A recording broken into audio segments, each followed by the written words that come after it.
Formal na inilunsad ng 2nd Infantry Jungle Fighter, ang National Guard.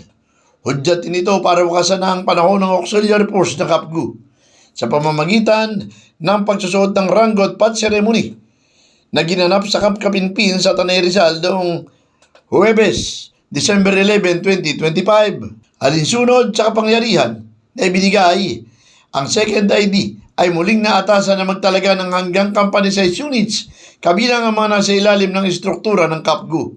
Ang inisyatiba ay katulad ng umiiral na pulisiya na pinapayagan ng mga reservists na manatili ang kanilang AFP rank at serial number habang nagsasagawa ng auxiliary service ayon sa isinasaad ng Presidential Decree No. 1016 upang tiyakin ang pagpapatuloy ng kanilang military identity at accountability sa loob ng pwersa. Ang okasyon ay pinangunahan ni 2nd ID Commander Major General Ramon Sagala na nagbibigay diin sa transformation ng Citizens Armed Forces Geographical Unit Active Auxiliary Personnel sa pagiging mas profesional, disiplinado at pwersa na nakapokus sa komunidad. Ang inisyatiba ay nagpapakita ng ongoing efforts para i-modernize ang Division Support Units at palakasin ang kanilang tungkulin sa territorial defense, disaster response at local security operations sa balangkasang comprehensive archipelagic defense operation.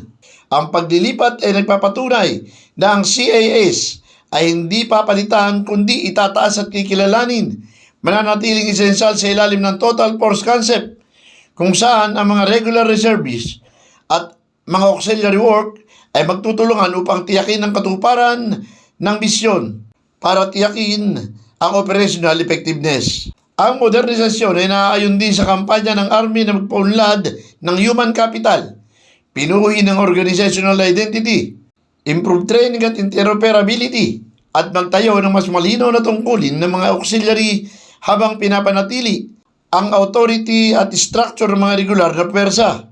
Higit pa sa pagpapakita ng uniform o ranggo, kumakatawan ito sa pagpapalakas ng dignidad at nagkakaisang direksyon para sa auxiliary force, pagpapatibay ng kanilang mahalagang papel sa misyon ng Army at sa defense network ng bansa. Binanggit din ni Major General Sagala ang kahalagahan ng pagbibigay kapangyarihan sa mamamayan na nagsisilbi bilang vital partner ng sundalo sa pagpapalakas ng community resilience at national preparedness. Binanggit pa ni Sagala na ang ranggo at badge na natanggap ng National Guard ay tanda ng tiwala at tungkuling ibinigay sa kanila. Ipinapakita rin ito ang kanilang pagunlad, ang paninindigan at ang bagong papel na gagampanan sa pagpapalakas ng total force. Abot naman ang pasasalamat ng mga bagong miyembro ng National Guard at ipinahayag ng mga ito na ang development na ito ay nagpataas ng kanilang moral.